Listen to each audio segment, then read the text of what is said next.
እንግዲህ የጥንት ቤተክርስቲያን ሲገነባ በዚህ መልኩ ነው የሚገነባው። በዚህ ተፈጥሯዊ በሆነች አደይ አበባ መልክ ነው የሚገነባው። ቤተክርስቲያን ሲታነጽ የሚታነጸው በዚህ መልክ ነውና በምን መልኩ ነው ማለት እንደዚህ በመናየው ሳይሆን እንደዚህ አሁን በእንደዚህ መልኩ ሳይሆን ቤተክርስቲያኑ የሚታነጸው ከላይ እንደዚህ በሆነ መልኩ ነው የሚታነጸው። በክብ የተያዘ ቤተክርስቲያንን ማየት ትችላላችሁ። በእንደዚህ መልኩ ነው የሚታነጸው። እቺ አደይ አበባው ተደፍታ ማለት ነው። ተደፍታ ነው እና እንደዚህ ስታዩት ይሄ ክቡን ይይዝና 8 ጠርዞች ይኖሩታል። ውሃው ከዚህ የሚወጣው ውሃ በጣም እንትን ይላል፣ ይደፈርሳል። ቢጫ ነው የሚሆነው እና እንግዲህ እዚህ ይሄንን ቦታ የሚያውቁ ሰዎች እዚህ ውስጥ የተቀመጠ ነገር አለ። ያው እንግዲህ ጣሊያን ያስቀመጠው ነገር አለ ተብሎ ነው የሚነገረው። ያው በትክክል እንግዲህ የሚነገረው ሌሎች ሰዎችንም እንጠይቃለን። ጥያቄ ያላነሱ እስካሁን ድረስ ምናልባት እንደዚህ ነበር ብለው እንዲነቁም ይሆናል ይሄንን ፕሮግራም ሰዎች ያስባሉ። እንደገናም ደግሞ አካባቢው ይሄን ብቻ አይመስለኝም። በጣም ቢያዩት ውስጡን ቢያዩት ሌላም የተደበቀ ነገር ይኖራል ያስባሉ። ሰላም ተፈራም እንግዲህ ዙሪያውን እንደምታየው ቤተክርስቲያን ብቻ ነው። ዙሪያውን እንዳለ እዛም ቤተክርስቲያን አለ፣ እዚህም አለ፣ በዚህም አለ። ዙሪያውን የተከበበ ነው። በዚህም ኢየሱስ አለ፣ ሚካኤል አለ፣ በዛ ምናምን መንፈስ የሚፈልገው መንፈስ ያለበትን ነውና ምናልባት እንደዛ አድርገውት ይሆናል። ምንድን ነበር ምን አለው? ሌሊት ወፍ ውስጣቸዋል። ሌሊት ወፍ እንደዚህ ለመያዝም እንገባለን። ነው ሌሊት ወፍ ይዛችሁ ትወጡ ነበር? ሌሊት ወፉን ተንጠልጥለው ነው የሚገኙት። ዋፋቸው ይንጠጥ ይይዛል። አንዳንድ ሰዎች ለመዳን ይፈልጋሉ ይላሉ። ሰላም የስምንቱ ዩቲዩብ ቻናል ተከታታዮች ተኩሉ ባህል ነኝ። ዛሬም ሐሳቡ ከኛ ይበልጣል በሚል መሪ ቃል የክብ 8 ማዕዘናዊ ስርዓተ ጥለት የሐሳብ ዝርጋታ ለማድረግ ተገናኝተናል። ዛሬ እንግዲህ በሁለት ክፍል የሐሳብ ዝርጋታ ስናደርግበት የነበረውን ርዕስ ለዚህ ለወቅታዊ ጉዳይ ብለን ነው የገባ ነው እንጂ ያኛው የሚቀጥል ነው ምንተው አይደለም። ወቅታዊ ስለሆነ ከአደይ አበባ ጋራ እንግዲህ አደይ አበባ ወቅታዊ ነው። ከዛ ጋራ የተያያዘ የሐሳብ ዝርጋታ ለማድረግ ስለፈለግን ነው የገባ ነው። ከስቱዲዮ ውጭ ነው ዛሬ ለመጀመሪያ ጊዜ ነው እንደዚህ ያደረግነው። ምንድነው እንግዲህ አደይ አበባ ከዚህ ከክብ 8 ማዕዘናዊ ስርዓተ ጥለት ጋራ የተያያዘ ነገር ስላለው እሱን ለማሳየት ነው። አደይ አበባውን የምናገኝበት ወቅት በዚህ ወቅት ስለሆነ ነው ያንን የሐሳብ ዝርጋታ አቋርጠን የገባ ነው። ያ የሚቀጥል ነው የሚሆነው ምንተው አይደለም። ያው አንዳንድ የሐሳብ ዝርጋታዎች ጀምረን መሀል ላይ አንዳንዶቹ ርዕሶች ገታ ስለምናደርጋቸው ከሱ ጋር የተያያዘ አይደለም ለማለት ነው። ያው እንደምታዩት እንግዲህ እዚህ ጠቅላላ በአደይ አበባ ያጌጠ ተራራ ነው። ያደኩበት ቦታ ነው። በነገራችን ላይ ሰፈሬ ነው እና አደይ አበባ ነው የምታዩት ደን ነው። ከዚህ ጋር በተያያዘ ደግሞ ትንሽ ሄደት ብለን ሌላ ታሪክ ያለበት ነው። ጣሊያን እዚህ በሁለተኛ የጣሊያን ወረራ ማለት በ1928 ላይ ሁለተኛው የጣሊያን ወረራ ባደረገ ጊዜ እዚህ ነበረ፣ እዚህ አካባቢ ነበረ ያለውበት ሰፈር አካባቢ ነበረ ምሽጉን አድርጎ የነበረው። ፈረሶችን በቅሎዎችን ውሃ የማጠጣበት ቦታ ነው ጣሊያን ምሽግ የሚባለው። ጣሊያን መሰረት እዚህ ጥሎ የነበረበት ነው እና ብዙ ነገሮች አሉ ከዛ ጋራ። ከዚህ ከወጣው አይቀር ከአደይ አበባው ጋራ ተያይዞ ያደኩበትን አካባቢ ያሉትን ነገሮች እማካፈላችሁ ነው የሚሆነው። በተቻለ አደይ አበባው ጋርና ከክብ 8 ማዕዘናዊ ስርዓተ ጥለት ጋር ምንድነው የሚያገናኘው የሚለውን ነገር ለማሳየት ልሞክር።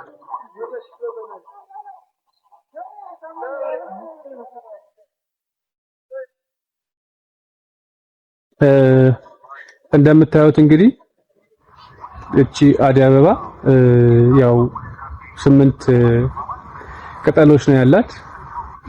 8 ቅጠሎች ነው ያላት። አንዷን እንውሰድና ሌላውን እንተውና አንዷን እንውሰድ። እንግዲህ እንደዚህ ስናየው ስንቆጥረው ትክክለኛው አደይ አበባ ያው 8 ያለው ነው። 8 ቅጠሎች ያሉት ነው። 8 ቅጠሎች ያሉት ነው። ከዛ ይሄንን ጠርዙን ብታዩት በኩል የተያዘ ነው። በኩል ክብ የተያዘ ነው እና ትላልቅ እንግዲህ የጥንት ቤተክርስቲያን ሲገነባ በዚህ መልኩ ነው የሚገነባው። በዚህ ተፈጥሯዊ በሆነች አደይ አበባ መልክ ነው የሚገነባው። ቤተክርስቲያን ሲታነጽ የሚታነጸው በዚህ መልክ ነውና በምን መልኩ ነው ማለት እንደዚህ በመናየው ሳይሆን እንደዚህ አሁን በእንደዚህ መልኩ ሳይሆን ቤተክርስቲያኑ የሚታነጸው ከላይ እንደዚህ በሆነ መልኩ ነው የሚታነጸው። በክብ የተያዘ ቤተክርስቲያንን ማየት ትችላላችሁ። በእንደዚህ መልኩ ነው የሚታነጸው። እቺ አደይ አበባው ተደፍታ ማለት ነው። ተደፍታ ነው እና እንደዚህ ስታዩት ይሄ ክቡን ይይዝና 8 ጠርዞችን ይወጣል። እንግዲህ ክብ 8 ማዕዘናዊ ስንል ጠርዞችን ነው እንደው ማዕዘን እንደው 4 ማዕዘን 8 ማዕዘን የሚይዝ ሳይሆን 8ቱን ጠርዞችን ነው ለመጥቀስ የሚሞክረው ክብ 8 ማዕዘናዊ ሲባልና ይሄ ቤተክርስቲያኑ ከላይ ክዳኑ እንደዚህ ይሆንና የላይ እቺ ጉልላቷ ነው የምትሆነው። እቺኛዋ ምን ይዛት እንዲጉል በቃ ቤተክርስቲያን እንዲህ ብታዩት አብዛኛው ጉልላቱ ነውና የሚሆነው እዚች ጋር ያው መስቀሉ ይቀመጣል። የመስቀል ምልክቱ በዚህ መልኩ ነው የሚቀመጠው። ግን የተፈጥሯዊ አካሄዱ ይሄንን ነው የሚመስለው። ይሄንን ለማሳየት ነው ዛሬ ከስቱዲዮ ወጣን እቺ አደይ አበባ ወቅት ሳያልፍ ለማሳየት የፈለኩትና ቤተክርስቲያን የሚታነጸው ክብ ቤተክርስቲያን የሚታነጸው በዚህ በአደይ አበባ መልኩ ነው ሲባል ብዙ ሰው እንዴት እንደዛ ሊሆን ይችላል ይልናልና በእንደዚህ አይደለም የሚሆነው። በእንደዚህ ሳይሆን ብዙ ካያችሁት በዚህ መልኩ ነው የሚሆነው። ተደፍቶ ነው ብዙ ነገር እንዲህ እንደምናየው ሳይሆን ግልባጩን ነው የሚይዘው። እንግዲህ ክብ 8 ማዕዘናዊ ሰው የሚለው መጽሐፍ ላይ ለማሳየት የሞከርኩት ነገር አለና ላሊበላንም አክሱምንም ገልብጬ ነው ያስቀመጥኳቸው። በእንደዛ መልኩ የምናየው ከሆነ አሁን ላሊበላ ሲታይ ከላይ ወደታች የታነጸ ነው ይባላልና ያው ፍልፍል ስለሆነ ከላይ ጀምሮ ወደታች የታነጸ ነው ይባላልና እሱንም ያለውን ውስጡ ያለውን ሚስጥር ለመረዳት እንደዚሁ እንዳጀማመሩ ሳይሆን እንደዚህ አሁን ያለበትን ይሄ መሰረት የጣለበትን ዘቅዝቀ ነው ማሰብ አለብን። እኛ በዛ መልኩ ልናየው ይገባል። ከስር ያለውን ከላይ አድርገን ነው ማሰብ ያለብን። ልንረዳውም ማግኘት አለብን የምንለውን ነገር በዛ መልኩ ብናየው አንድ ነገር ልናገኝ እንችላለን ነው። ያው ከኔ የበለጠ ብዙ ምርምር ያደረጉበት ሰዎች ስላሉ ያንን ነገር በድፍረት ለመናገር ሳይሆን ግን በዛ መልኩ ማየትም የተሻለ ነገር ሊያስገኝ ይችላል ብዬ ፍንጭ ለመስጠት ነው። ላሊበላንም አክሱምንም እኔ ገልብጬ ነው ያስቀመጥኩት። እንግዲህ ቤተክርስቲያንም እንግዲህ ሲሰራ ባለክብ ይዙ በክብ ቤተክርስቲያኖች አሁን እየተሰራ ያሉ ካቴድራል ምናምን ተብሎ አሁን እየተሰሩ ያሉ ሳይሆን በክብ የተያዙ በጣም የጥንቶቹ ቤተክርስቲያኖች ክብ ናቸው እና ባለ 8 ጠርዝ ናቸው። የአደይ አበባን ነው የሚመስለው። አደይ አበባው ግን እንዲህ ተዘቅዝቆ ማለት ነው እንዲያርፎ እንደ ክዳን ሆኖ ወይም ደግሞ አሁን አክምባሎ እንደምንለው ማለት ነው። አክምባሎ እንደምንለው ነው። እዚህ ጋር የራሱን የቤተ እምነቱ የራሱን ምልክት ያደርጋል። ይሄ እንግዲህ ቤተክርስቲያን ብቻ ሳይሆን የኢትዮጵያ የባህላዊ ጎጆ አሰራሮችና በውስጣቸው ብዙ ስርዓቶች መንፈሳዊ ስርዓቶች አምልኮ ስርዓቶች የሚከናወኑ ከላይ የሚቀመጡት እንደ ጉላት ጎጆ ቤቶች ላይ የሚቀመጡት የተለያየ ምልክት ያስቀምጣሉ የየራሱን ያስቀምጣል በሸክላ ተደርጎ ብዙ ምልክቶችን እሱን ራሱ ወጣ ብለን ቀርጸን ለማሳየት እንሞክራለን ግን ያው አመጣጡ ከዛ ነውና መሰረቱን የያዘ ነው ክብ ነው ይሄ ጠርዙን ብትወስዱት በክብ የተያዘ ነው 8 ጠርዝ ያለው ነው ያው ሲሰበሰብም እንግዲህ ይሄ እነዚህ ቅጠሎቹ ከረገፉ በኋላ ሲሰበሰብም ይሄ በዚህ በክቡ የተያዘ ነው የሚሆነው ይሄ አሁን 8ቱ ቅጠሎች በክብ የተያዙ ናቸው በክብ የተያዙ ናቸው ይሄንን ፍንጭ ለመስጠት ነው ይሄንን መረጃ ለመስጠት ነው በጣም ደስ የሚል አካባቢ ነው ላይ ድረስ እንግዲህ እንደምታዩት በአበባ ያሸበረቀ ነው ዛሬ ከስቱዲዮ ወጣ ብለን ይሄንን አይነት የሐሳብ ዝርጋታ አቅርበንላችኋል በዚሁ ከወጣው አይቀር ይሄ ያደኩበትን አካባቢውንም ጣሊያን እንግዲህ ምሽግ ሰርቶበታል የሚባለውን እና ውሃ ለእንስሶቹ ውሃ እንግዲህ እቃውን ለሚያጓጉዙለት ለፈረሶቹ ለበቅሎች ለሌሎችም እንስሳት ውሃ ሊጠቀምበት የሰራውን እዚሁ አካባቢ ላይ ያለውን ነገር በዛው አይተነው ከዚህ ከጣሊያን ከሰራው ምሽግ ጋራ በጣም ትልቅ ምሽግ ነው በጣም ትልቅ ምሽግ ነው የውሃ ፍላጎቱን መልስ የሚሰጥበት ቦታ ነው ተራራ ነው ከዚህ አሁን እኔ ካለሁበት ሆነን ሲታይ ስቴዲየም ይታያል መስቀል አደባባይ ይታያል ውሃውም እንግዲህ ከዚህ ሄዶ እዛ የሚገናኝ ነው የሚሆነው ውሃው ራሱ ከዚህ አሁን ያለውበት ያው በአጠቃላይ የእንጦጦ ተራራ ነው የሚባለው በዚህ በኩል የእንጦጦ ማርያም ቤተክርስቲያን አለ የአፄ ምኒልክ መጀመሪያ ያሳነጹት የሚባለው እሱን ይዞ ነው የሚመጣው ዙሪያውን እንግዲህ ብዙ ቤተክርስቲያንም ገዳማትም ያሉበት ነው ዙሪያውን የሚባል ነው እንግዲህ በሚባል ደረጃ በቀለበት ውስጥ ሰርቶ ያለበት ነው እዚህ ጣሊያን መጥቶ እዚህ ከሰፈረ በኋላ ከዚህ በፊት በርግጥ አሁን ከዚህ ትንሽ ራቅ ብሎ እዚሁ አካባቢ ላይ የመጀመሪያ ውሃ ሊጠቀምበት የነበረው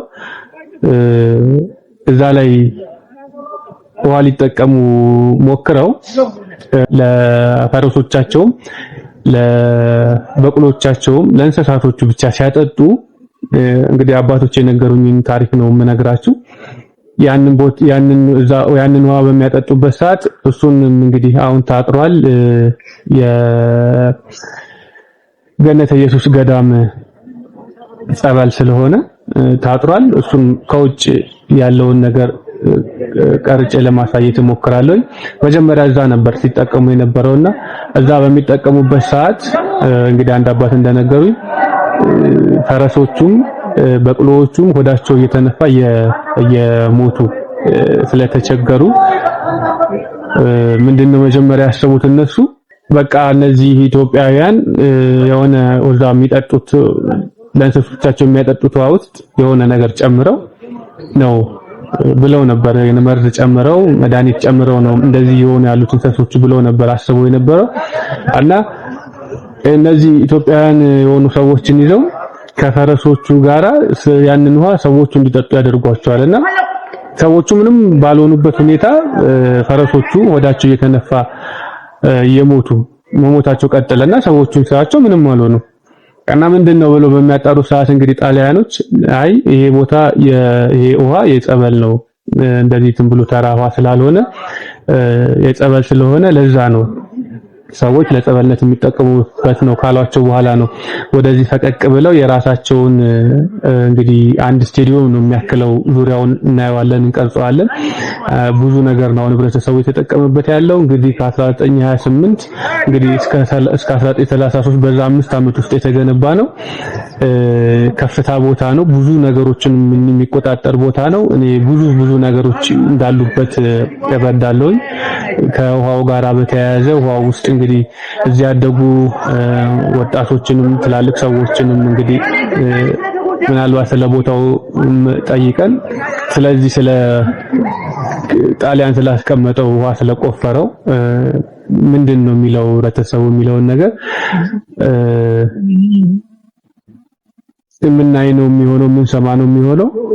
ግን እንግዲህ ያደኩበትንም ከብቶች ስጠብቅም በጎችን ፍየሎችም እየጠበቅኩ ያደኩበትንም አካባቢ ነው እያሳየኋቸው ያለው። በዛው ወጣ ብዬ ነፋሻማ ነው እንደምታዩት፣ በጣም ደን ነው። ብዙ ነገሮች ያገኘሁበትና የተጠቀምኩበት አካባቢ ነው።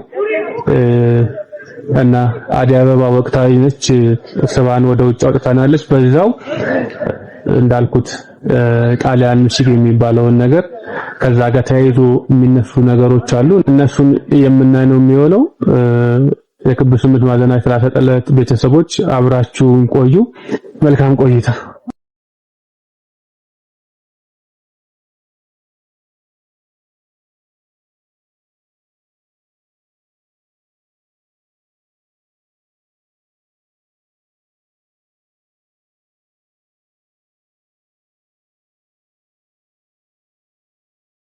እንግዲህ ጣሊያንኛ የምትችሉ ቤተሰቦች ካላችሁ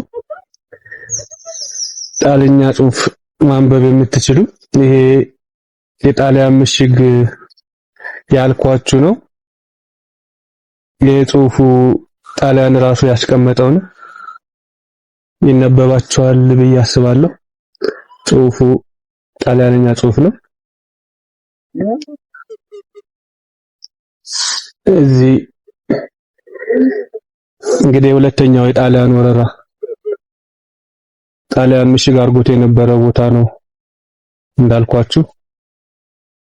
የክብ ስምንት ማዕዘናዊ ስርዓተ ጥለት ቤተሰቦች እንግዲህ እንደምታዩት ነው ጫካው። ጦጦ ጫካ ነው።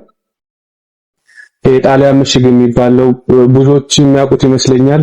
ይህንን ቦታ በደንብ አርጌ ያሳያቸዋለሁ። ዙሪያውን እንዴት እንደተገነባ ማለት ነው። ቦታው እንዴት እንደተገነባ ዞር ዞር አርጌ በደንብ አሳያቸዋለሁ። እዚህ አካባቢ የሚጠቀሙ ሰዎችንም እንግዲህ የተወሰኑ ሰዎች ካሉ ፈቃደኞች ካሉ እዚህ ቦታ ላይ ያለው ነገር ምንድነው የሚለውን ነገር እንግዲህ ሲባል የተሰማውን ነገር ከረጅም ጊዜ ጀምሮ እየተባለ የመጣውን ነገር የሚያውቁትን ይነግሩናል። እንደምታዩት በጣም በጫካ የተከበበ ነው። እንግዲህ ውሃውም እንደሚባለው ከዚህ የሄደው ውሃ ውስጥ ለውስጥ የሄደው ውሃ የመስቀል አደባባይ ያ እንግዲህ መኪኖች የሚዘዋወሩበት ትልቁ አስፋልቱን ይዞ እንግዲህ ይሄ ዳመራ ራሱ የሚበራበት መስቀል የሚከበርበት እዛ ላይ ከዚህ የሄደው እዛ እንዳለ ነው እንግዲህ ሲነገር አይደል የሰማነው። እና ይሄ በጣም ትልቅ ተራራ ነው። እዚህ ላይ ነው እንግዲህ ጣሊያን መሰረት አስቀምጦ የነበረው። እንግዲህ የተለያየ ቦታ ምሽግ ሊኖረው ይችላል፣ የታወቀ ነገር ነው። ግን እኔ ያደኩበት አካባቢ የማውቀው ሰዎች የሚጠቀሙበት እዚህ አካባቢ ልብስ የሚያጥቡ ሰዎች እንግዲህ እዛ ጠልፎ ያመጣው ነው። ላይ ከላይ ጀምሮ ከረጅም መንገድ ነው የመጣው ውሃውና በዚህ ውሃ ብዙ ሰዎች ነው የሚጠቀሙ ከተለያየ አካባቢ ከርቀት እየመጡ እዚህ አካባቢ ድምጽም የሚሰማቸው ከሆነ ልብስ የሚያጥቡ አሉ፣ ሰውነታቸውን የሚታጠቡ ሰዎች አሉ። በደንብ የተዘጋጀ ሰውነት የሚታጠቡበት እሱንም አሳያቸዋለሁ። አሁን ሰዎች እየታጠቡ ስለሆነ ለመቅረጽ ስላልተመቸ ነው። ሰዎች ሲወጡ መታጠቢያውን አሳያቸዋለሁ። ዋናው ነገር ምንድነው ይሄ ጨምሬ የምቀርጸውንና ማሳያቸውንና የተሰራው ውስጥ እንግዲህ ምን እንዳለ አይታወቅም። ከላይ እንደምታዩት በዚህ መልኩ የተገነባ ነው። ከስር እንግዲህ የተደፈነ አለ የተወሰነ እንግዲህ ይሄ በቅርብ ነው የተደፈነው። እዛው ውስጥ በሆነ ወቅት ላይ የሆነ ሰዓት ላይ ቢያንስ በወር ውስጥ ብንወስድ በ30 ቀናት ውስጥ ብንወስድ እንግዲህ ሁለቴ ወይ ሶስቴ ይሄ ውሃው ከዚህ የሚወጣው ውሃ በጣም እንትን ይላል፣ ይደፈርሳል። ቢጫ ነው የሚሆነው። እና እንግዲህ እዚህ ይሄንን ቦታ የሚያውቁ ሰዎች እዚህ ውስጥ የተቀመጠ ነገር አለ። ያው እንግዲህ ጣሊያን ያስቀመጠው ነገር አለ ተብሎ ነው የሚነገረው። ያው በትክክል እንግዲህ የሚነገረው ሌሎች ሰዎችን እንጠይቃለን። እኛ እየሰማን የምንሰማው እንግዲህ ያደግንበት እዚህ ውስጥ ዘንዶ አለ ነው የሚባለው። እሱ ሲንቀሳቀስ ነው ውሃው የሚደፈርሰው ይባላል። ውሃው ይደፈርሳል። እኛ ልንጠቀም ልንታጠብ ስንመጣ ምናምን ከልጅነታችን ጀምሮ እዚህ ልንታጠብ ስንመጣ እንግዲህ ይደፈርሳል። ይሄ ራሴ እኔ የማውቀው ነገር ነው። ደፍርሶ ቢያንስ ከአንድ ሰዓት በላይ እስከሚጠራ ድረስ እንጠብቃለን። ለመታጠብም ለመጠቀምም ውሃው ከአንድ ሰዓት በላይ ያስጠብቀናል መልሶ እስኪጠራና ምንድነው ግን ከውስጥ ያለው ውሃው ከሚወጣበት ከውስጥ እዚህ ገንዳው ስር ምንድነው ያለው ምናምን ብለን በምንጠይቅበት ሰዓት እንግዲህ ሰዎች የሚሉት ምንድነው ዘንዶ አለ ነው። ግን ይሄን አክል ዓመት እንግዲህ የጣሊያን ሁለተኛው ወረራ በ1928 ነው እንግዲህ ያው መስከረም 23 ነው የሚባለው እኔ እንዳለኝ ለማንበብ እንደሞከርኩትና መስከረም 23 1928 ዓመተ ምህረት ነው። ያው ከ5 ዓመት ቆይታ በኋላ ነው ኢትዮጵያ ለቆ የወጣው በ1933 ማለት ነው። እንግዲህ በዛ 5 ዓመት ውስጥ የተገነባ ነው። ከዛ ጊዜ ጀምሮ እንደሚባለው እዚህ ውስጥ ዘንዶ ቢኖር ምንድነው የሚመገበው የእድሜው ጉዳይ ራሱን ችሎ የእድሜ ጉዳይ አለ። ስንት ዓመት ነው ዘንዶ ራሱ ሊኖር የሚችለው? ብዙ ጥያቄዎች አሉና ግን እስካሁንም ድረስ ያ ነገር ይከሰታል። እንዳልኩት በ30 ቀን ውስጥ ብንወስድ 3 ወይ 2 ይሄ ነገር ውሃው በጣም ይደበላለቃል ይምታታና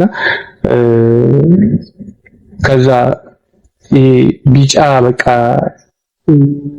የደፈረሰ ጭቃ አይደለም የሚወጣው። ጭቃ ሳይሆን ቢጫ እንዴት ነው የሆነ እንደ ገንዳ አይነት ነገር ውስጥ የወጣ ቆሻሻ የሚመስል ነው እንጂ ይሄ ጭቃ የአፈር ጋር የተደበላለቀ ውሃ አይደለም የሚወጣው። እና ይሄ ነገር ይከሰታል። ምንድነው እዚህ ውስጥ ያለው? ጣሊያን በራሱ እዚህ ውስጥ እንግዲህ ይሄንን ገንብቶ እዚህ ውስጥ ምንድነው ያስቀመጠው ጉዳይ እንግዲህ መንፈሳዊ አካሄዱ ጋር ብናየው ይሄን የሚያውቅ ሰው ይሄንን ነገር የሚፈታ ሰው ያስፈልጋታል ኢትዮጵያ ብዬ ነው የማስበው። እዚህ ነገር ላይ ንቃቱ ያላቸው ከዚህ አይነት እስራቷ የሚፈቷት ራሱን ችሎ ኢትዮጵያ ያስፈልጋታል ብዬ ነው የማስበው። እዚህ ነገር ላይ የነቁ ሰዎች ያስፈልጓታል።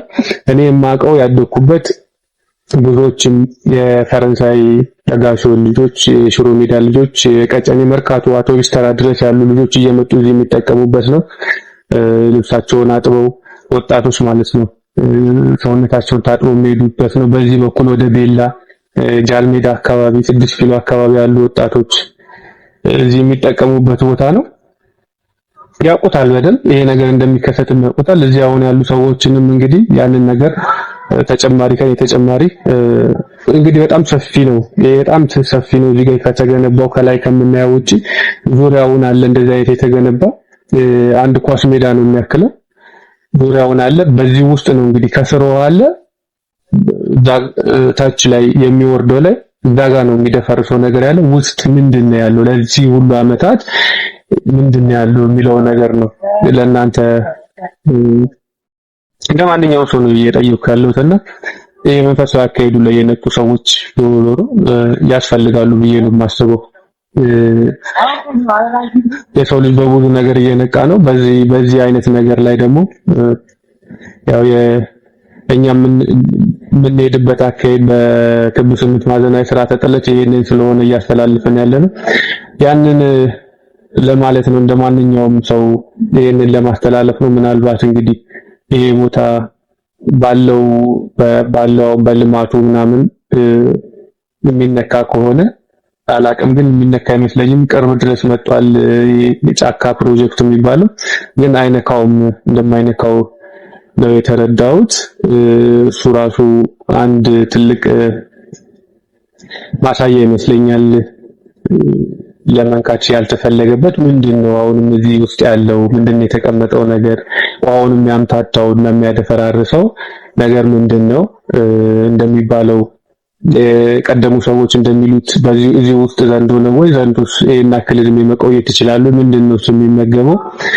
አይባዛም ወይ ወይስ ራሱስ አይሞትም ወይ የሚለው ነገር ራሱን የቻለ ጥያቄ ነው። አያይዤ ያመጣሁላችሁ ከአካባቢ ያደኩበት ሰፈር ይሄንን ለማሳየት ነው። አንድ ላይ እንግዲህ ተጨማሪ ሰዎች እዚህ አካባቢ ያሉትን እሺ እንጠይቅና እነሱ ደግሞ ምንድነው ያለው እዚህ ውስጥ ምን እናንተ የሰማችሁት ነገር ምንድነው የሚለውን ነገር ተጨማሪ ነገር እንሰማ ነው።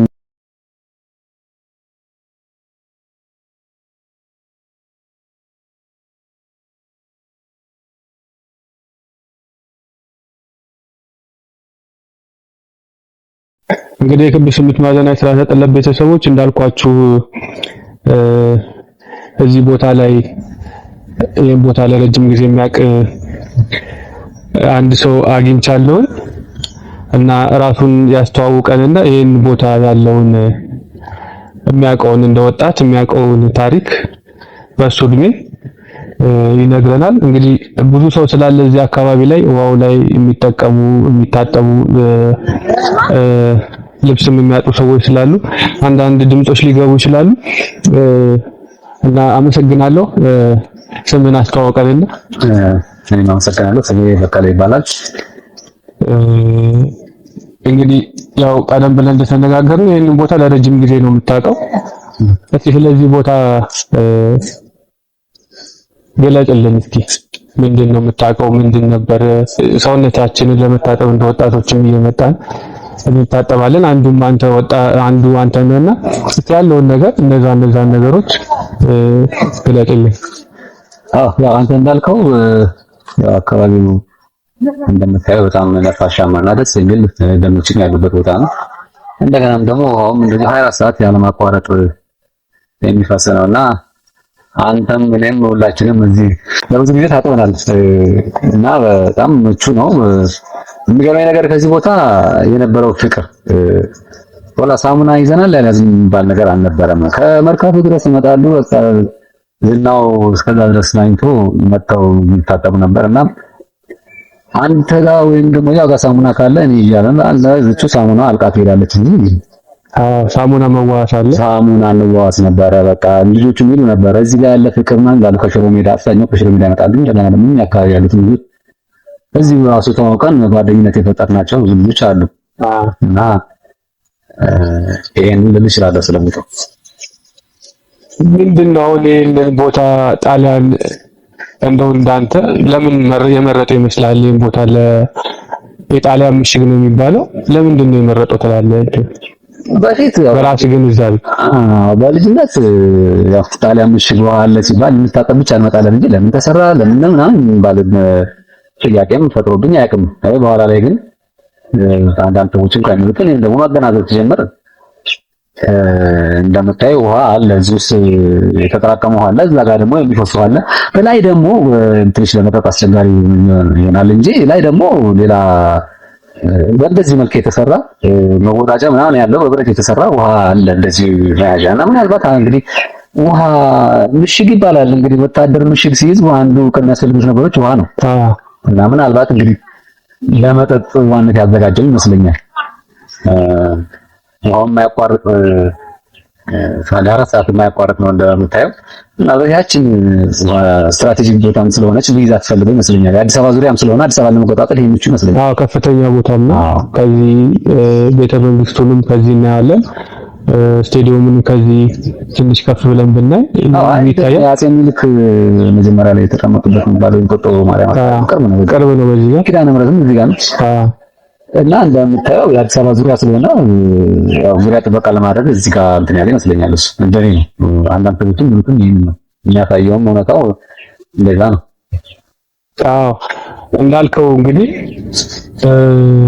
ቀድሜ እንደተናገርኩት ከ1928 ጀምሮ እንግዲህ የመጀመሪያውን ወረራ እንግዲህ የካቲት 23 ነው 1888 የካቲት 23 የወጣው ድል የተደረገበት ነው።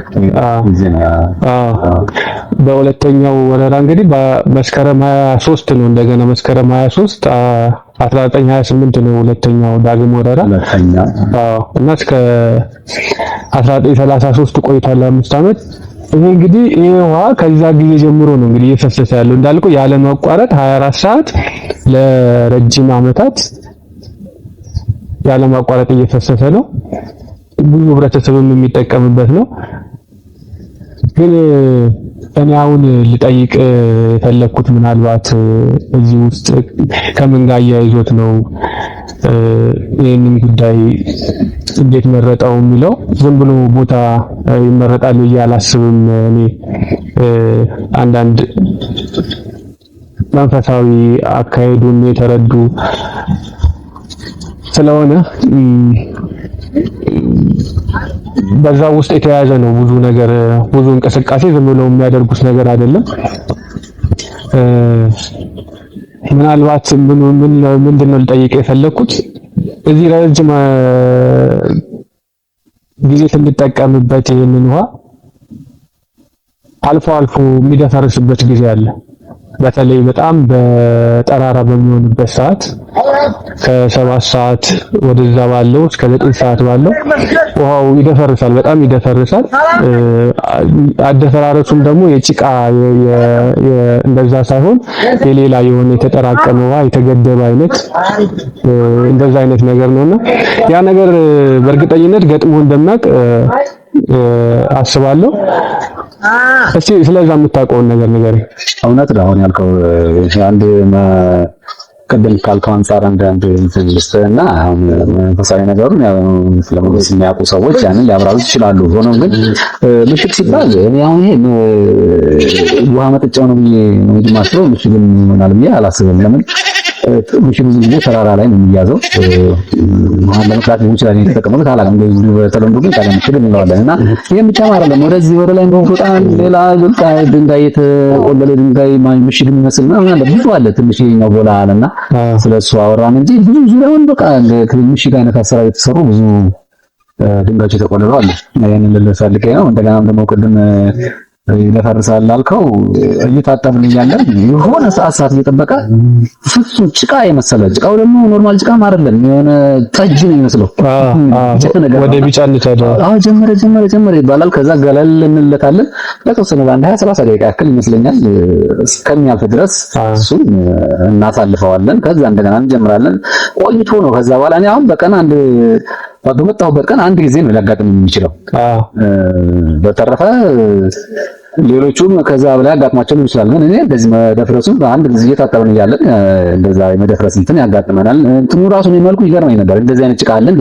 ጭቃው ወይ ጥቁር ነው የሚሆነው፣ ይሄኛው ግን ወደ ቢጫነት ያደላ ነውና ይሄን አውቃለሁ፣ መደፍረሱን አውቃለሁ። አዎ ምንድነው ይባላል? ለምንድን ነው የሚደፈረሱ ይባላል? በተለምዶ ነው እንግዲህ ቀደም ያሉ ሰዎች ሲባል አይደል የሚሰማው፣ እኛም ከነሱ ተቀብለን ነውና ሚሉት ምንድነው ግማሹ ዘንዶ አለ ይላል። የሚገርመኝ እንደዛ ዘንዶ አለ እየተባለ መታጠባችን ነው የሚገርመኝ። እና አንዳንድ ደግሞ ራሱ ነው ይላል። ግን ብቻ የሆነ ነገር አለ፣ የሆነ የሚያደፈርሰው አካል አለ። ከሁለት አንዱ እንግዲህ እነሱ ያየው ሰው አላየውም እስከዛሬ መደፈረሱን ነው የምናየው። እንደዛ ይላሉ። ግን እኔ እርግጠኛ አይደለሁም። ብቻ የሚያደፈርሰው ነገር እንዳለ ብቻ ነው የማውቀው።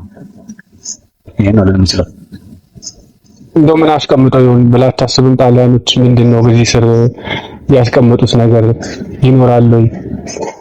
ልንፈታው ሳይገባቡ እንደ ኢትዮጵያውያን ረጅም ዓመታት ነው ይሄ ነገር ይታወቃል። ምንድነው እንደው ዝም ብሎ ቀላል ነገር ነው ብለህ ታስባለህ? አላውቅም። እንግዲህ ጊዜ እየጠበቀ እንደዚህ የሚያደርግ ነው። ሰዓቷን የሚሳሳትም አይመስለኝም። በተለይ በጠራራ ፀሐይ ላይ እንደዚህ አይነት ክስተት ይከሰታልና አላውቅም። አሁን ይሄንን እኛ ታጥበን እንሄዳለን፣ መደፍረስም ያለን እንደፈረስን ምናምን እንሳሳቃለን። አሁን ብዙ ጊዜ አንድ ሰው ብቻውን አይመጣም፣ ለጨዋታውም ጭምር የሚያስፈራ አካባቢ ሆነ ሳይሆን ለጨዋታውም ጭምር 2-3 እያልን እንመጣለን፣ እንታጠባለን። እዛ ጋር መተፋፈር ምናምን የለም። ሴቶች እዛ ጋር ቁጭ ብለው ይጠብቃሉ። እኛ ስንጨርሳችሁ ይላሉ፣ ሴቶች ይገባሉ፣ ይታጠባሉ። እንደዛ ያው ተጨዋታ መሄድ ነው እንጂ ስር ድረስ ገብተን እንደዚህ መመራመር ምናምን ይባል ነገር የለም። ያው የኛ ዩቲዩብ ቻናል ምንድነው አንዱ እንደዚህ አይነት ነገሮች ላይ እኛ እንድንጠይቅ ነው። ምንድነው እንደዚህ የሚያደርገው ነገር ለምንድነውስ በእንዲህ አይነት ነገሮች አሉ የተለያየ ቦታ ላይ እንግዲህ አንድ ማሳያ ነው እያቀረብን ያለነው። በርግጥ ለምንድነው የማንጠይቀው የሚለውን ነገር እንድንጠይቅ ዝም ብሎ እንግዲህ እኛ ልጅነታችንንም አሳልፈናል። ወጣቶችም ሆነን እዚህ እየመጣን ታጥበናል። ብዙ ጊዜያችንን እዚህ ቦታ ላይ አሳልፈናል። እንዳልከው ለምንድነው ብለን አንጠይቅም። ምንድነው ግን እንዲህ የሚያደርገው ሲባል እንግዲህ ዘንዶ ነው፣ ፀሐይ ስለሆነ ሞቆት ነው ሲንቀሳቀስ ነው ያደፈረሰው ይባላል። እንግዲህ ቢያንስ የአንድ ስቴዲየም ስፋት ነው ያለው የተገነባበት። እዛ ላይ ነው ከላይ ተደፍሯል። ከውስጥ ምን እንዳለ አይታወቅም። እና እውነት ዘንዶ እንዳልሆነ መቼስ ይታወቃል። የናክል ጊዜ ዘንዶ ሊሆን አይችልም። ምንድነው የሚለው ነገር ብቻ ያሁኑ ትውልድ እኛ ሳንጠይቅ አልፈናል፣ ጠየቅ አለበት ከሚለው ነው እኛም ትንሽ ግንዛቤ ለመፍጠር የፈለግነው። አይ ምን መሰለህ እዚህ ጋር አሁን አንድ ዘንዶም ሆነ አዞ በህይወት ለመቆየት የሚበላ ነገር መኖር አለበት። እንግዲህ እዚህ ውስጥ ደግሞ እነዛም የሚበሉት ነገሮች የሚበላ ነገር ያስፈልጋቸዋል እዛው ለመቆየት። አሁን ለምሳሌ ባህር ውስጥ ያሉ እንስሳት እዛው የሚበላ ነገር እንደ አልጌም ሊሆን ይችላል፣ ውስጥ የሚበቅሉ እንትኖች አሉ። እዚህ ጋር ያ ይኖራል ብዬ አላስብም፣ ምክንያቱም በጣም ጥልቅ ነው። ዞሮ የሚበላ ነገር ያስፈልገዋል እና ይሄን ያክል አመት መዛስ የሚበሉት ነገሮች አሉ ወይ? እንደገና ደግሞ ካሉም ደግሞ እነሱ ናቸው የሚያደፈርሱት ለምን አልተባለም? ይሄንን ስታስበው ብዙ ምርምር የሚጠይቅ ይመስለኛልና ዘንዶ ማዞ የሚለው ነገር ሚዛን የሚደፋ አይመስለኝም ለኔ። ስለዚህ በዛ ዙሪያ ትንሽ ማወቅ የሚፈልጉ ሰዎች መተው ያጠኑት መተው ማጥናት አለባቸው። ምናልባት እንግዲህ እዚህ ጋር እንደምታየው የወንዝ ዳር ፕሮጀክት መንግስት እንደጀመረ ያን ይል የሚያሰኝ ነው። እንግዲህ ያን አይተው ምናልባት አንድ ጊዜ እንደውም መጣሊያ ምሽግ የቱ ጋር ነው ብለው ሰዎች ጋር እኛን ጠይቀውን የመንግስት ሰራተኞች መስዋዕት ዛሬ 7 ዓመት አካባቢ ተቁመናቸው መጥተው ምናልባት ያን ነገር ሊመራመሩት ምናምን ብዬ ነበር። አላውቅም እስከዛ ድረስ ምን እንደተፈጠረ እስካሁን ድረስ አላውቅም። እንደምታየው አሁን አካባቢውን እያሳመሩት ነው እንጂ ሌላ አዲስ ነገር ያለ አይመስለኝም። እንደውም አምሮና ተውቦ ጭራሽ በብሎኬት ተገንብቶ ሰው እየታጠበበት ነው። እኛ በፊት እንደዛ አልነበረ። የጫካ ፕሮጀክቱም የሚነካው አይመስለንም። ያው እንዳለ ነው የሚቀጥለው። ራሱ መጦ እዚህ ጋር መቆሙ ራሱ እንደገና ጥያቄ የሚያስነሳ ነው። ስለዚህ ከዚህ ጀርባ የሆነ መንፈሳዊ ነገር እንዳለ ያው በድፍረት መናገር ይቻላል እና ያው ያደግንበት አካባቢ ነው። እንግዲህ አንድ ቀን ምላሽ ሊያገኝ ይችላል። ምንድነው እዚህ ውስጥ ያለው ጣሊያን ምንድነው ያስቀመጠው የሚለው የሚጠቅመን ነገር ይሁን የሚጎዳን ነገር ይሁን ብቻ ለኛ ሰውነታችንን ለመታጠብ ልብስ ለማጠብ ምናምን ለህብረተሰቡ አገልግሏል። ግን ውስጥ ያለው ነገር ምንድነው ያለው የሚለው ጥያቄ የሚጭር ነው። እሱን ለመጫር ነው።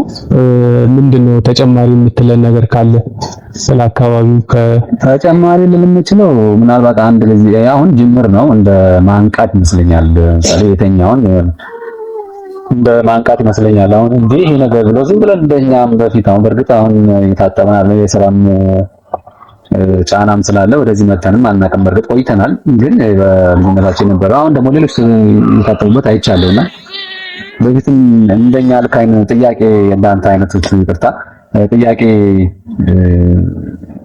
ያላነሱ እስካሁን ድረስ ምናልባት እንደዚህ ነበር ብለው እንዲነቁም ይሆናል ይሄንን ፕሮግራም ሰዎች ያስባሉ። እንደገናም ደግሞ አካባቢው ይሄን ብቻ አይመስለኝም። በጣም ዳይት ውስጡን ዳይት ሌላም የተደበቀ ነገር ይኖራል ያስባሉ። ሰላም ተሰላም እንግዲህ ዙሪያውን እንደምታዩ ቤተክርስቲያን ብቻ ነው። ዙሪያውን እንዳለ እዛም ቤተክርስቲያን አለ፣ እዚህም አለ፣ በዚህም አለ። ዙሪያውን የተከበበ ነው። በዚህም ኢየሱስ አለ፣ ሚካኤል አለ፣ ምናምን መንፈስ የሚፈልገው መንፈስ ያለበት ነው። ምናልባት እንደዛ አድርገውት ይሆናል እንግዲህ ለሚመለከተው አካል ይያል እና ማምን አደረገ። እሺ ስላካፈልከን ትዝታዎችም ስለ ቦታውም ስለምታውቀው ነገር ስላካፈልከን በጣም አመሰግናለሁ። እግዚአብሔር ይስጥልኝ። እኔም አመሰግናለሁ። በተለይ አሁን ባልኩ በኋላ የትልቅ ምርምር የሚያስፈልገው መስኛ ስንታጠብ የሆነ ቅባት ካላስነካ ነው በስተቀር ጫው መስለን ነው የምንሄደው ያንቺና ለዛም ታስቡ ባዝሊን የሆነ ነገር ያለችንም ዘንጣለን ባዝሊን አንዱ ካለው ሁሉም ይቀባል ያንን ሳንቀባ ከሄድን ወይም ደግሞ ከደረቅ ሲል እንቀባለን እና ምንድነው ውሃው ሽታውም የተለየ ነው የተለየ ታለ አፈራፈርም ያክሎም የሆነ ነገር አለ እንደዛ ከብረት ዝገት ጋር አይነት ነገር አለውና በአጠቃላይ ምንድነው እንትን የሚያስፈልገው ይመስለኛል ገባ ብሎ መመራመር የሚያስፈልገው ይመስለኛል ነጭ ያደርጋል ነው ስንታጠብ ነጭ ነው የሚያደርጋልና በባዝሊን ነው ሰውነታችን የሚመለስ ነበር አዎ በመሰረቱ እንዳልከው ሌላ ነገር አስታወስከኝና ዙሪያውን የተከበበ ነው እንግዲህ ጥሩ ንግግር ነው ያልከው ማለት መንፈስ ያለበትን ነው መንፈስ የሚፈልገው ነው ያልከው አሁን ትልቅ አባባል ነው ዙሪያውን ቤተክርስቲያን በዙሪያውን የተከበበ ነው በርግጥ ግን በነገራችን ላይ አሁንም ጅብ እየጮኸ ነው እንግዲህ አድማጮች እየሰሙ ከሆነ አሁን ወደ ከቀኑ 8 ሰዓት ነው ግን እዚህ ጋር በቅርባችን የጅብ ጉር ያለ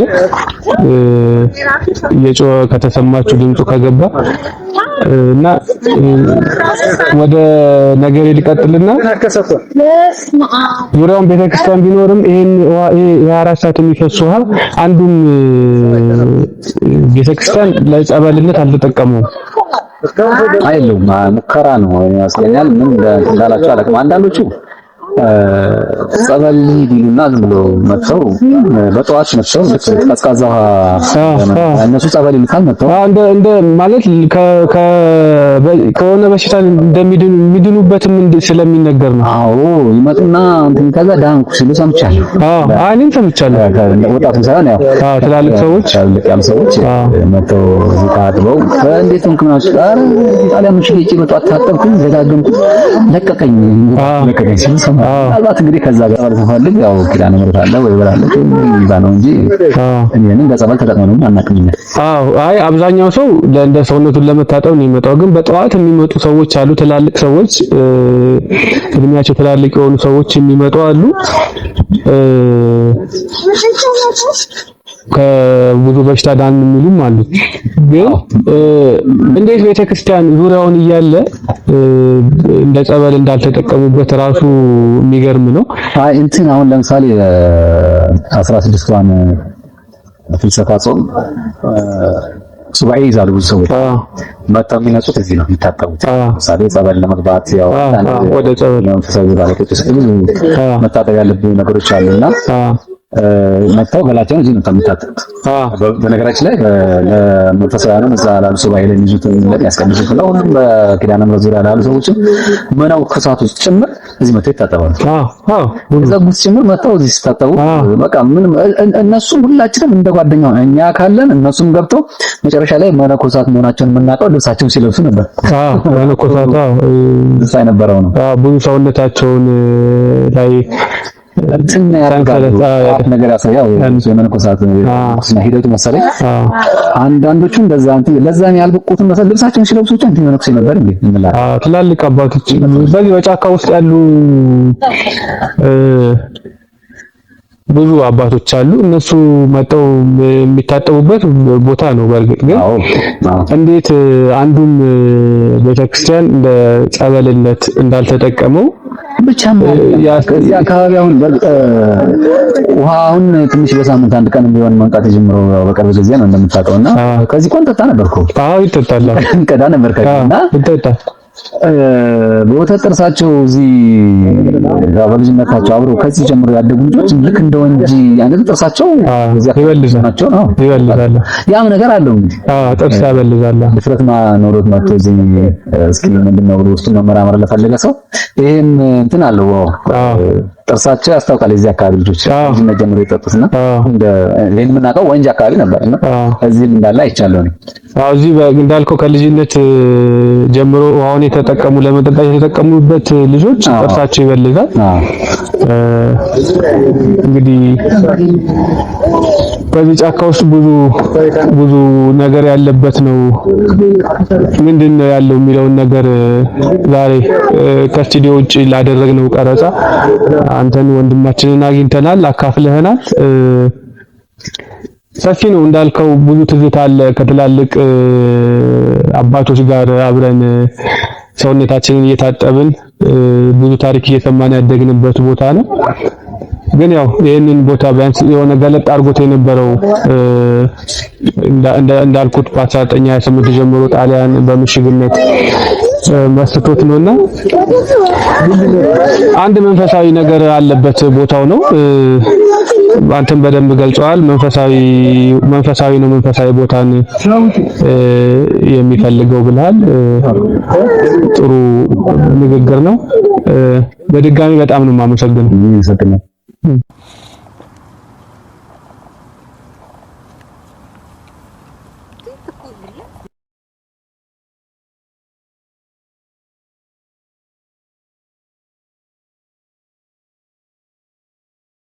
እዚህ ጋር እንግዲህ እንደምታዩት ከብቶች፣ በጎች፣ ፍየሎች ብቻ አይደለም ያሉት አሳማዎችም አሉ። እነዚህ አሳማዎች ናቸው እንግዲህ እዚህ አካባቢ ላይ ያሉ እና የምሽጉን አካል በርቀት ይታያችሁ ከሆነ አላቅም። ልክ እንደዚሁ አይነት በዛ ጋር አንድ ምሽግ አለ። ይሄ ትንሽ ገለጥ ያለው ቦታ ነው። በርቀት ደግሞ በጣም ደን ነው። ይሄ የተገነባው እንግዲህ እንዳልኩት በጣሊያን ነው። በጣም ረጅም ጊዜ የተገነባ ነው። ሰፊ ነው። ያው እዚህ ድረስ ጫካውን እንደምታዩት ከዚህ በኋላ ደን ነው። እንግዲህ ጅብ ሲጮህ ስትሰሙ የነበረው ከዚህ ባሻገር ነው። ትንሽ ገባ ብንል እዚህ የጅቦች ጉሬ አለ።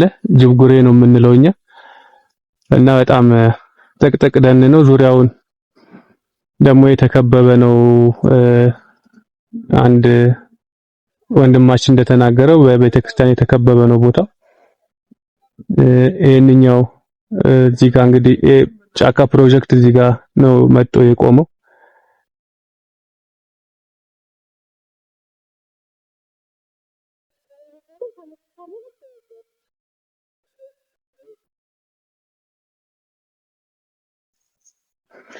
ይሄንን ነው የሚመስለው። እንግዲህ ይሄ አንዱን ነው እንግዲህ ቢያንስ ወደ 4-5 አለ እንደዚህ። አንደኛውን ነው እያሳየኋቸው ያለው።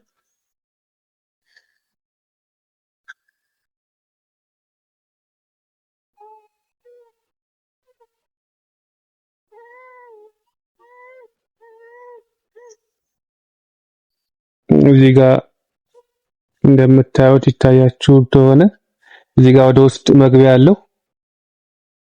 ጥልቅ ነው። በዚህ ጋር የሚገባበት ነው።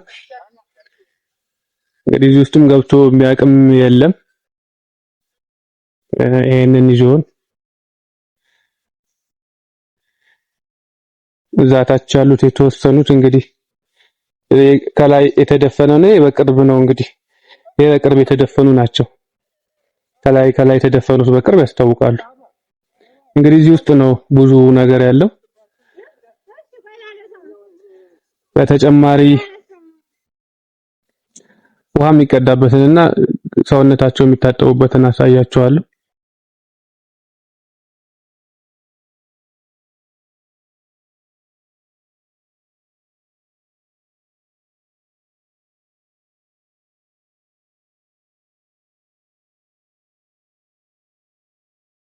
እሺ ወንድማችን ፈቃደኛ ስለሆንክ በጣም ነው የማመሰግነው።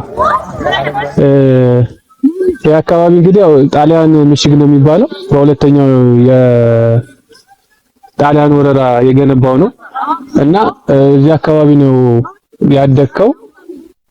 ውስጡ ሁሉ ገብቼ ነበረ ብለኛል እና እስቲ ያለውን ነገር እስቲ ንገረን።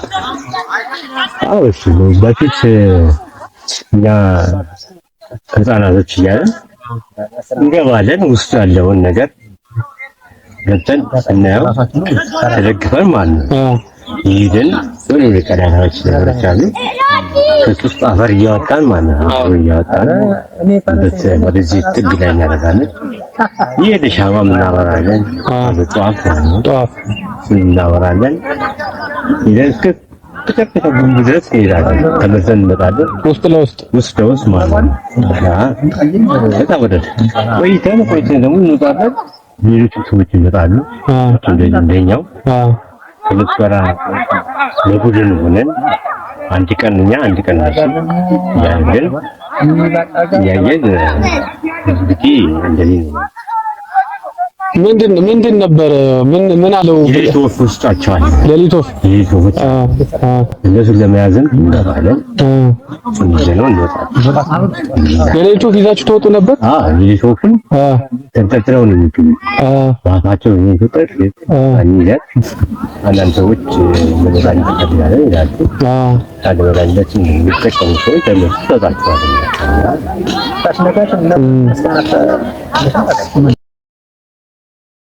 እናም ይሄ ውሃው የሚደፈርስበት አለ ሰዓት እየጠበቀ አሁን ብዙ ጊዜ ማለት ነው። አሁን ዳሩ ላይ ያለው ወደ ጉድጓድ እንኳን ያሉት ክረምት ሲመጣ ይቆልላል። አሁን የሆነች ነገር በዚህ በኩል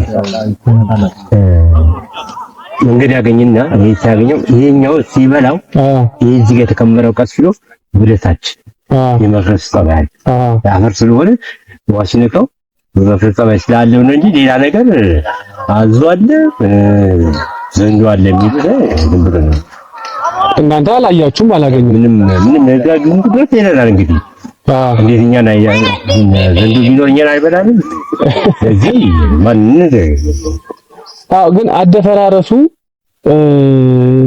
ይለያል። አፈር አይደለም የሆነ እንዴት ነው ቢጫ እርድ የመሰለ ነገር የዛገ ነገር ነው የሚወጣው። በጣም የቆየ ሆነ የዝግየ አፈር አይደለም ቢጫ ነው። በጣም እንደ እርድ ነገር ነው የሚመስለው ይሆናል። ምን እንደከይቶ ከመቆየት ተፈጠረ። አሁን በእናንተ ምንም ነገር የለም እዚህ ውስጥ የሆነ ምንም ያየነው ነገር ጣሊያን ያስቀመጠው ነገር የለም። የሆነ መንፈሳዊ ነገር አይደለም። ብቻ ምንም ነገር የለም ነው የምትለው አንተ? በፍጹም ያየሁት ነገር ምንም ነገር የለም። ዘንዶ የሚባል ነገር የለም። መቼስ ሊኖርም አይችልም። ሊኖር እንዴት አድርጎ ነው እኛን እንዴት ያስገባናል? እና እናንተ ጧፍ ይዛችሁ ውስጥ ትሄዱ ነበር? ጧፍ እያበራ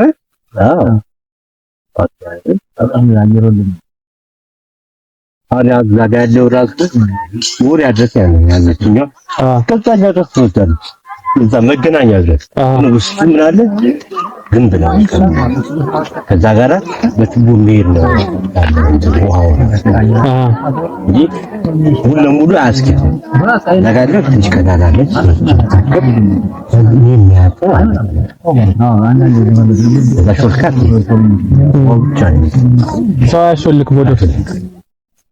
ሰፊ ነው እንደምናየው ሰፊ ነው። አንድ ስቴዲየም ያክላል። ከዚህ አንስቶ ላይ ደግሞ መዋኛ ገንዳ አለ። ላይ ተራራው ከፏፏቴው ላይ ማለት ነው። እሱ ደግሞ እሱም እንደዛው ነው። ውሃው ይዞ ከዚህ ከውሃው ተደክኖ የትን እንትን ይገባ ነበር እኮ ብረት ነበር። ከዛ የት ይላል መሰለህ ድሮ ቤተ መንግስት ይገባ ነበር። ቧንቧ ነበር ራሱ ይቻለ ብረት ግን ከዚህ ተዘረጋ። ሌባ እኮ ነው የሰረቀው እንጂ ብረቱ ከዛ ጋር የተገጣጠመ ነበር። አንድ ላይ አይዞ ይመጣል ነበር።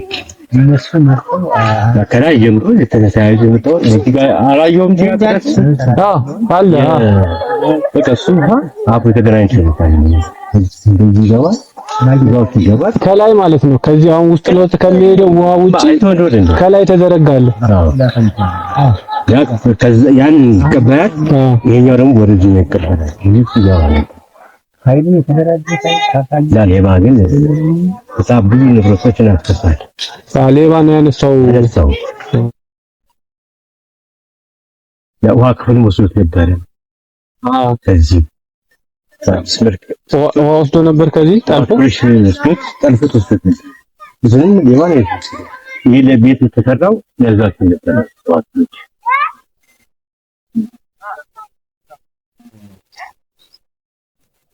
ሌላ ምን የምትጨምርልን ነገር አለ? ስለ የምታስታውሰው ነገር አለ ከዚህ ከውሃው ጋር በተገናኘ?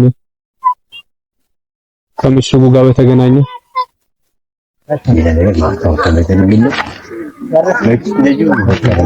የሳር ክልል ነበር። ማንም አይነካውም። ይከለከል ነበር።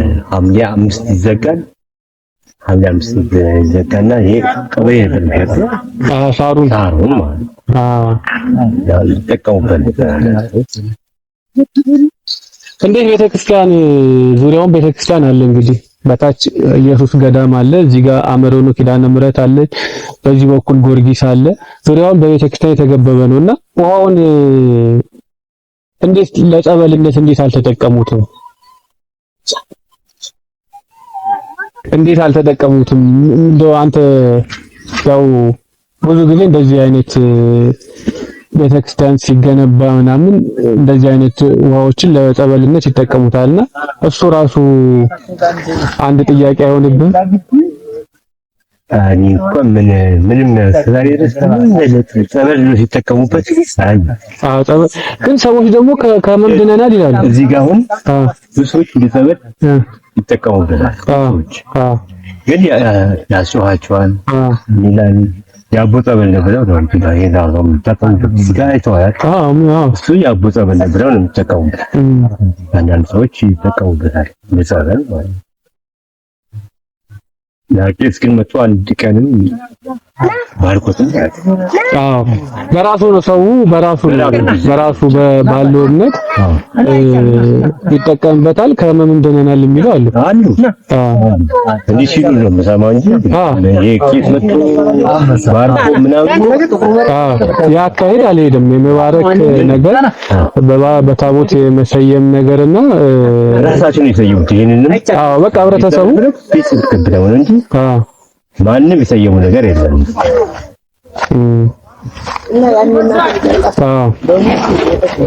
እሺ እንግዲህ ወንድሜ በጣም ነው የማመሰግነው። እግዚአብሔር ያክብርልኝ፣ እግዚአብሔር ይስጥልኝ።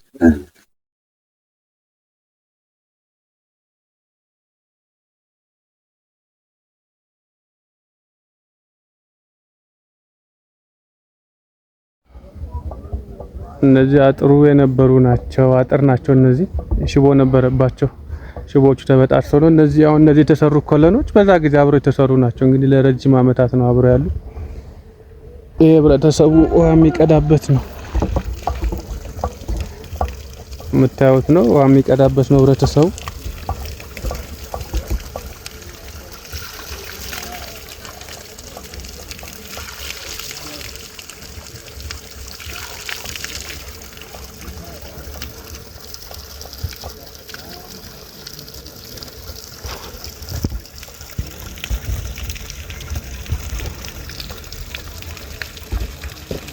ይሄ ህብረተሰቡ መጥቶ የሚቀዳበት ነው። ከውስጥ ወደሚመጣ ነው። በዚህ ጋር ነው እንግዲህ ይሄ አሁን የሚታያችሁ ቢጫ የሚሆነው ድንጋዩ ላይ የሚታየው ሲደፈርስ ይሄ ነው። ይሄንን ነው የሚያመጣው።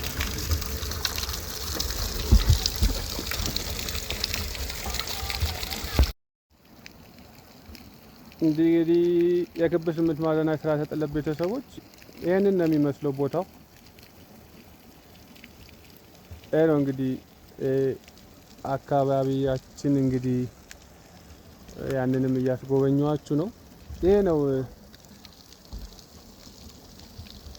ብዙ ሰዎች እየመጡ አሁን ይቅርታ ጠይቄ ነው እንጂ እዚህ የሚታጠቡ ሰዎች ነበሩ። ይቅርታ ጠይቄ ነው እየቀረስኳቸው ያለሁት። ተባብረውኝ ነው አንድ ጊዜ እንድቀርጽ። ይሄንን ነው የሚመስለው። በዚህ ነው ሰውነታቸው የሚታጠቡት ቦታ። ይሄ ነው ሰውነታቸው የሚታጠቡበት ቦታ። ብዙ በዚህ በደን ውስጥ ያሉ በዚህ በጫካ ውስጥ ያሉ ሰዎችም እንግዲህ ትላልቅ አባቶችም እዚህ መጠው የሚታጠቡበት ቦታ ነው። ይሄንን ይመስላል። ይሄ አሁን በቅርብ ነው የተሰራ። ይሄንኛው የተከለለው በቅርብ ነው። የቆየ አይደለም። በድንጋይ ትላልቅ ድንጋይ ነበር ዙሪያውን የነበረው። እሱን ድንጋዩ ዞር ተደርጎ ነው የተሰራው። ይሄን ነው የሚመስለው።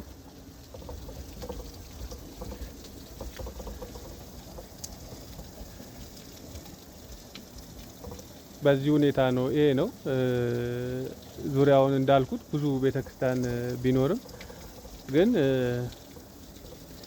ይሄንን እንደ ጸበል የተጠቀመበት የለም። ያው አንዳንድ ሰዎች ብዙ ነገር እንደተጠቀሙበት ይገልጻሉ። ከብዙ ህመምም እንደዳኑ ይገልጻሉ በዚህ በመታጠብ ብቻ። ግን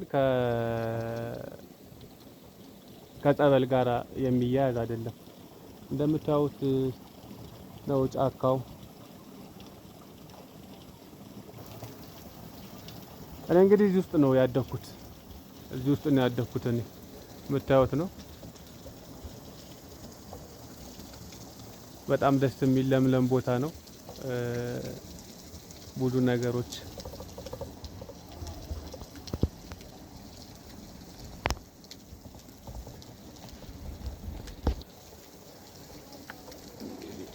በስልክ ስለሆነ እየቀረጽን ያለ ነው።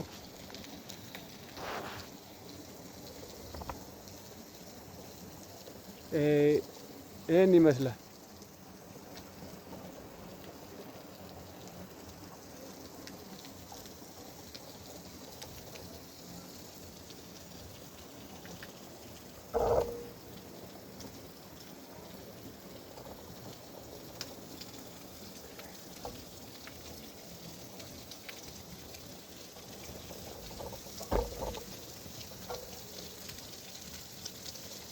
ይሄን ይመስላል እንግዲህ ረጅም ጊዜ ነው እዚህ ቦታ ላይ መጥቼ ከታጠብኩ። ዛሬ